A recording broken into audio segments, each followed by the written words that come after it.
জন্মের পরে মনির ভাই আমি সবচেয়ে খুশি আজকে হয়েছি। আমি এত খুশি হয় নাই, আর হবে কিনা জানিও না। অল্প সময়ে যে আমরা বিজয় অর্জন করব, এত অল্প সময়ে যে বাংলাদেশ স্বাধীনতা অর্জন করবে, এত অল্প সময়ে যে বাংলাদেশ স্বাধীন হবে, আমি এটা কল্পনা করতে পারি নাই। জি, আসসালামু আলাইকুম রহমতুল্লাহ।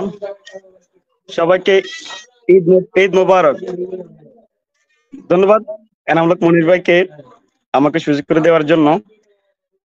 আমি আসলে প্রশ্ন করুন না, দুই এক মিনিট কথা বলুন তো ভাই। আমার আমি জন্ম হওয়ার আমার 26 বছর বয়সে আমি আজকের মতো খুশি আর কখনো হয়নি, আলহামদুলিল্লাহ।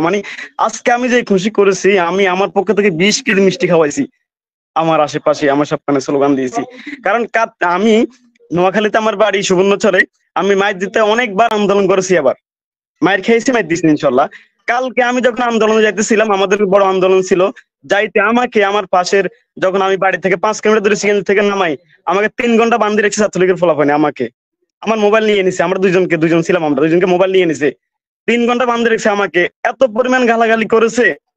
আমি আল্লাহর কাছে কালকে নামাজ পড়ি অনেকবার বলেছি, আল্লাহ তুমি এই পতন করো, জালিমকে পতন করো, যে আমাকে লাঞ্ছিত করেছে, আমাকে দাঁড় করাই রেখে আমাকে দাঁড় করাই রেখে আমাকে মিছিল করছে, একটা দুইটা শিবির ধরে ধরে নাস্তা কর, শিবিরের চামড়া তুলে নিবা আমরা, আমি নাকি শিবিরের বড় ক্যাডার, আমাকে এইভাবে বলেছে। আমি আল্লাহর কাছে, আমার মা কান্না করেছে কালকে, অনেকক্ষণ দোয়া করছে আল্লাহ যেন জালিমের পতন হয়। কিন্তু আমি আমি আমার জন্মের পরে মনির ভাই আমি সবচেয়ে খুশি আজকে হয়েছি। আমি এত খুশি হয় নাই, আর হবে কিনা জানিও না।